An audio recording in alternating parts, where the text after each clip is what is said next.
ಕಲಬುರಗಿಯಲ್ಲಿ ಕರ್ನಾಟಕ ಕ್ರಿಶ್ಚಿಯನ್ ಸಮುದಾಯ ಅಭಿವೃದ್ಧಿ ನಿಗಮದ ಪ್ರಗತಿ ಪರಿಶೀಲನೆ ಸಭೆ. ಹೌದು, ಕರ್ನಾಟಕ ಕ್ರಿಶ್ಚಿಯನ್ ಸಮುದಾಯ ಅಭಿವೃದ್ಧಿ ನಿಗಮದ ಉಪಾಧ್ಯಕ್ಷರಾದ ಸಂಜೀವ್ ಕುಮಾರ್ ಜಾಗೀರ್ದಾರ್ ಅವರ ಅಧ್ಯಕ್ಷತೆಯಲ್ಲಿ ಕಲಬುರಗಿಯ ಜಿಲ್ಲಾ ವ್ಯವಸ್ಥಾಪಕ ಕಾರ್ಯಾಲಯದಲ್ಲಿ ಜಿಲ್ಲಾ ಮಟ್ಟದ ಪ್ರಗತಿ ಪರಿಶೀಲನೆ ಹಾಗೂ ಸಮನ್ವಯ ಸಭೆಯನ್ನು ನಡೆಸಲಾಯಿತು. ಕರ್ನಾಟಕ ಅಲ್ಪಸಂಖ್ಯಾತರ ಅಭಿವೃದ್ಧಿ ನಿಗಮದ ಕಲಬುರಗಿ ಜಿಲ್ಲಾ ವ್ಯವಸ್ಥಾಪಕರು ಸಂಘಟಿಸಿದ್ದ ಈ ಸಭೆಯಲ್ಲಿ 2025-26ನೇ ಹಣಕಾಸು ಸಾಲಿನಲ್ಲಿ ಕ್ರಿಶ್ಚಿಯನ್ ಸಮುದಾಯದ ಅಭಿವೃದ್ಧಿಗಾಗಿ ಜಾರಿಗೊಳಿಸಲಾದ ವಿವಿಧ ಯೋಜನೆಗಳ ಪ್ರಗತಿ ಹಾಗೂ ಆರ್ಥಿಕ ಸಾಧನೆಗಳ ಕುರಿತು ಸಮಗ್ರ ಪರಿಶೀಲನೆ ನಡೆಸಲಾಯಿತು. Bureau report Chandrashekhar Nagnalli. Karnataka Christian development corporation vice chairman ಆಗಿ ಬೀದರ್ ಹಿಡಿದು ನಾನು ಪ್ರವಾಸ ಸ್ಟಾರ್ಟ್ ಮಾಡಿದ್ದೀನಿ. ಈ ಕಲ್ಯಾಣ ಕರ್ನಾಟಕ ಭಾಗದ ಏನೇನು ಸಮಸ್ಯೆಗಳಿದೆ, ಏನೇನು ಕೊರತೆ ಇದೆ ಅದಕ್ಕೆಲ್ಲ ನಾನು ಸ್ಪಂದಿಸಕ್ಕೆ ಬಂದಿದ್ದೀನಿ. ವಿಶೇಷವಾಗಿ ಉಸ್ತುವಾರಿ ಸಚಿವರಾದಂಥ ಶ್ರೀ ಪ್ರಿಯಾಂಕ್ ಖರ್ಗೆ ಸಾಹೇಬರ ಒಂದು ಆದೇಶದ ಮೇಲೆ ಹಾಗೂ AICC ಅಧ್ಯಕ್ಷರಾದಂಥ ಖರ್ಗೆ ಸಾಹೇಬರ ಒಂದು ಇದ್ರ ಮೇಲೆ ನಮ್ಮ ಸಮುದಾಯಕ್ಕೆ ಏನೇನು ಸಿಗ್ತಾ ಇದೆ ಸರ್ಕಾರದ ಬಗ್ಗೆ ಅದು ಆದಷ್ಟು ಮುಟ್ಸುವಂಥ ಕೆಲಸ ನೀನು ಮಾಡಬೇಕು ಅಂತ ಹೇಳಿ ನನಗೆ ಆದೇಶ ಮಾಡಿದ ಸಲುವಾಗಿ ನಾನು ಇಲ್ಲಿಗೆ ಬಂದಿದ್ದೀನಿ. ಅದ್ರ ಜೊತೆಗೆ ನಂದು ಅಂತ ಒಂದು ಸೆಪ್ರೇಟ್ ಆಗಿ ಈ ಹೋದ್ ಸರ್ತಿ ಬಂದಿದ್ದೆ ನಾನು. ಆದ್ಮೇಲೆ ಮತ್ತೆ ಇವಾಗ ಬಂದಿದ್ದೀನಿ. 6 ಮಂತ್ಸ್ 7 ಮಂತ್ಸ್ ಬಹುಶಃ ಆಯಿತು. ಏನೇನು ಪ್ರಗತಿ ಆಗಿದೆ, ಏನೇನು ನಮ್ಮ ಸಮುದಾಯಕ್ಕೆ ಏನೇನು ಸಿಕ್ಕಿದೆ ಅದಕ್ಕೆಲ್ಲ ನಾವು ಕೇಳೋಂಥ ಕೆಲಸ ನಾನು ಮಾಡ್ಬೇಕಂತ ಬಂದಿದ್ದೀನಿ. ಇಲ್ಲಿಗೆ ಭಾಳ ಸಂತೋಷ. ಕ್ರಿಶ್ಚಿಯನ್ ಅಭಿವೃದ್ಧಿ ಆದಮೇಲೆ ಇವತ್ತು ಬಹಳಷ್ಟು ಜನರಿಗೆ ಸೌಲಭ್ಯಗಳು ಸಿಕ್ಕಿದೆ ಇವತ್ತು ನಮ್ಮ ಕಾಂಗ್ರೆಸ್ ಸರ್ಕಾರದಿಂದ. ಇವತ್ತು ಹೋದ ಸಂದರ್ಭದಲ್ಲಿ ಯಾವ ಥರ ನಮ್ಮ ಮಕ್ಕಳಿಗೆ ವಿದ್ಯಾಭ್ಯಾಸ ಸಲುವಾಗಿ ಸಿಗ್ತಾ ಇದ್ದಿದ್ದಿಲ್ಲ, ಇವತ್ತು ಪ್ರತಿ ಒಂದು ಮಗುವಿಗೆ ಶಿಕ್ಷಣ ಕೊಡುವಂಥ ಕೆಲಸ ಮಾಡಿದೆ.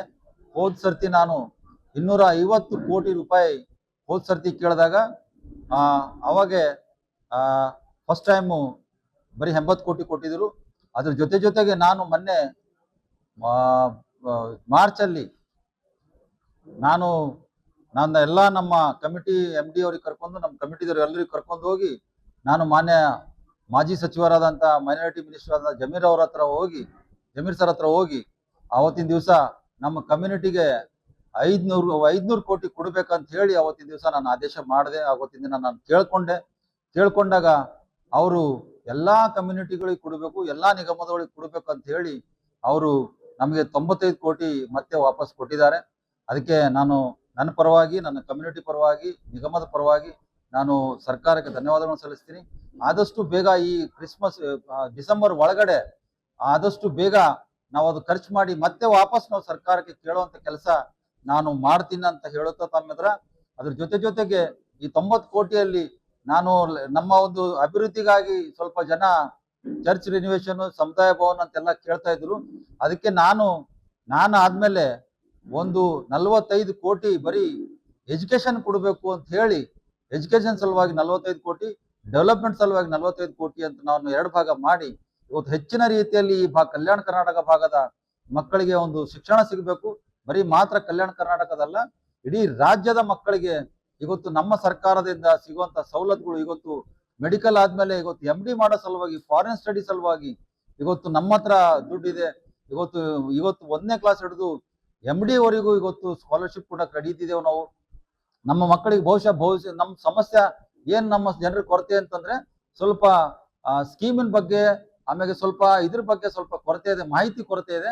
ಹಾಗಾಗಿ ನಾನು ನಮ್ಮ ಎಲ್ಲ ಅಧಿಕಾರಿಗಳಿಗೆ ನಾನು ಆದೇಶ ಮಾಡಿದ್ದೀನಿ, ಪ್ರತಿ ಸಂಡೇ ಚರ್ಚ್ ಮುಗಿದ ಮೇಲೆ ತಮ್ಮ ಪಾಂಪ್ಲೆಟ್ಸ್ಗಳ ಮುಖಾಂತರ ನಮ್ಮ ಜನರಿಗೆ ತಲುಪಿಸುವಂತ ಕೆಲಸ ಮಾಡಬೇಕು. ಇದು ಸರ್ಕಾರದ ದುಡ್ಡು, ಸರ್ಕಾರದ ಒಂದು ಅಭಿವೃದ್ಧಿಗಾಗಿ, ಸಮಾಜದ ಒಂದು ಅಭಿವೃದ್ಧಿಗಾಗಿ ಎಲ್ಲಾ ನಿಗಮದಿಂದ ಕೊಡ್ತಾ ಇದ್ದಾರೆ ಸರ್ಕಾರ. ಆದ್ರೆ ನಮ್ಮ ನಿಗಮದಿಂದ ಸಹ ಕೊಟ್ಟಿನ ಸಲುವಾಗಿ ನಾನು ನಮ್ಮ ಜನರಿಗೆ ಕಡೆಗೆ ಮುಟ್ಟಬೇಕು, ನಮ್ಮ ಜನರ ಒಂದು ಸವಲತ್ತುಗಳನ್ನು ಪಡ್ಕೊಳ್ಬೇಕು, ಈ ಸರ್ಕಾರ ಜೊತೆಗೆ ಕೈ ಜೋಡಿಸ್ಬೇಕು ಅಂತ ಹೇಳುತ್ತಾ ವಿಶೇಷವಾಗಿ ಇಲ್ಲಿ ಇವತ್ತಿನ ದಿವಸ ಕಲಬುರಗಿಗೆ ಬಂದಿದ್ದೀನಿ. ಮತ್ತೆ ನಾನು ಮಂಡ್ಯ ದಿವಸ ಯಾದಗಿರಿಗೆ ಹೋಗ್ತಾ ಇದ್ದೀನಿ, ರಾಯಚೂರಿಗೆ ಹೋಗ್ತಾ ಇದ್ದೀನಿ. ಈ ನನ್ನ ಪ್ರವಾಸ ಹಿಂಗೆ ಬೆಂಗಳೂರುವರೆಗೂ ಇರ್ತದೆ. ಹಾಗಾಗಿ ಎಲ್ಲ ನಮ್ಮ ಪಾಸ್ಟರ್ಸ್ಗಳು, ಫಾದರ್ಸ್ಗಳು ಎಲ್ಲರೂ ಬಂದಿದ್ದಾರೆ. ಇವತ್ತಿನ ದಿವಸದಲ್ಲಿ ಬಹಳಷ್ಟು ಚರ್ಚೆ ಆಯ್ತು. ಇವತ್ತು ಚರ್ಚೆದಲ್ಲಿ ಏನ್ ಬಂತಂತಂದ್ರೆ, ಕೆಲವರಿಗೆ ಅಪ್ಲಿಕೇಶನ್ ಹಾಕಿದ್ದಾರೆ, ಕೆಲವರಿಗೆ ಬರ್ಲಿಲ್ಲ, ಫಂಡ್ ಅಪ್ಲಿಕೇಶನ್ ನಮ್ದು ಹೋಗ್ಲಿಲ್ಲ ಅಂತ ಕೆಲವು ಬಂತು. ನಾನು ಎಲ್ಲಾ ಅಪ್ಲಿಕೇಶನ್ಸ್ಗಳು ಇದೆಲ್ಲ ನಾನು ತಗೊಂಡಿದ್ದೀನಿ. ಈಗ ನೆಕ್ಸ್ಟ್ ಅವ್ರದ್ದು ಯಾವ ಕೊರತೆ ಇದೆ ಅವೆಲ್ಲ ಕೊರತೆಗಳನ್ನು ಬಗೆಹರಿಸುವಂತ ಕೆಲಸ ನಾನು ಆದಷ್ಟು ಬೇಗ ಈಗ ಅಧಿಕಾರಿಗಳಿಗೆ ನಾನು ಆದೇಶ ಮಾಡಿದ್ದೀನಿ. ಇದು ಫಾರ್ವರ್ಡ್ ಆಗಿದೆ ಅಂತ ಹೇಳ್ತಾ ಇದ್ದಾರೆ, ಬಟ್ ಇನ್ನೂ ಅದು ಯಾವುದೇ ದುಡ್ಡು ಸ್ಯಾಂಕ್ಷನ್ ಆಗಿಲ್ಲ ಇನ್ನು.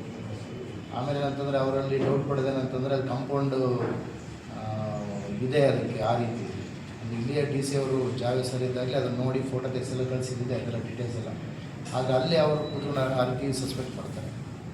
ಅದಕ್ಕೆ ನಾನು ಮೊನ್ನೆ ಕೂಡ ಕಾಲ್ ಮಾಡಿ ಹೇಳಿದ್ದೀನಿ ಅಲ್ಲಿ ಆಫೀಸಲ್ಲಿ, ಆಯಿತು ಮಾಡೋಣ ಅಂತ ಹೇಳಿದರೆ, ಬಟ್ ಇನ್ನೂ ಆಗ್ತಾಯಿಲ್ಲ. ಹೇಳೋದಾದರೆ ನಾವನ್ನು ಬಹಳ ಕಡೆ ನಾವು ಹೋಗ್ತೇವೆ, ಎಲ್ಲ ಕಡೆ ಆಕ್ಷನಲ್ಲಿ ಅಲ್ಲಿನ ಸಮಸ್ಯೆಗಳ ಬಗ್ಗೆ ಕೆಲವರು ಹೇಳಿದಾರೆ ಸರಿ. ಬಟ್ ಈಗ ಕನ್ವರ್ಟ್ ಬಟ್ ಸೇಮ್ ಟೈಮ್ ನಮಗೆ ಬೇರೆ ಜನರಿಂದ ಬರುವಂಥ ಕೋಆಪರೇಟಿವ್ ಭಾಳ ಚೆನ್ನಾಗಿದೆ. ಬಟ್ ಇಲ್ಲಿ ಪಾಸ್ಟರ್ಸ್ ನಮಗೆ ಕೆಲವು ಸಾರಿ ನೀವು ಕನ್ವರ್ಟೆಡ್ ಅಂದಾಗ ಬೇರೆ ಕಡೆ ಕಳಿಸ್ತಾರೆ, ನಿಮ್ದು ಆಗಲ್ಲ. ಕ್ರಿಶ್ಚಿಯನ್ಸ್ ಅಂದರೆ ಇಲ್ಲ ಅಂತಾರೆ.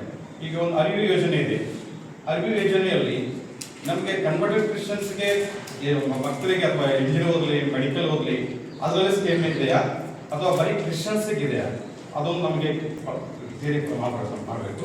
ಎರಡನೇದಾಗಿ ಈಗ ನಮಗೆ ಲೋನ್ ಇದೆ, ಕನ್ವರ್ಟೆಡ್ ಕ್ರಿಶ್ಚಿಯನ್ಸ್ಗೆ ಲೋನ್ ನಾವು ಕ್ರಿಶ್ಚಿಯನ್ ಕಮ್ಯುನಿಟಿಗೆ ಹೋಗ್ಬೇಕಾ ಅಥವಾ ಕನ್ವರ್ಟೆಡ್ ಕ್ರಿಶ್ಚಿಯನ್ ಆಫೀಸ್ಗೆ ಹೋಗ್ಬೇಕಾ, ಅದು ನಮಗೆ ಕ್ಲಿಯರ್ ಮಾಡಬೇಕು.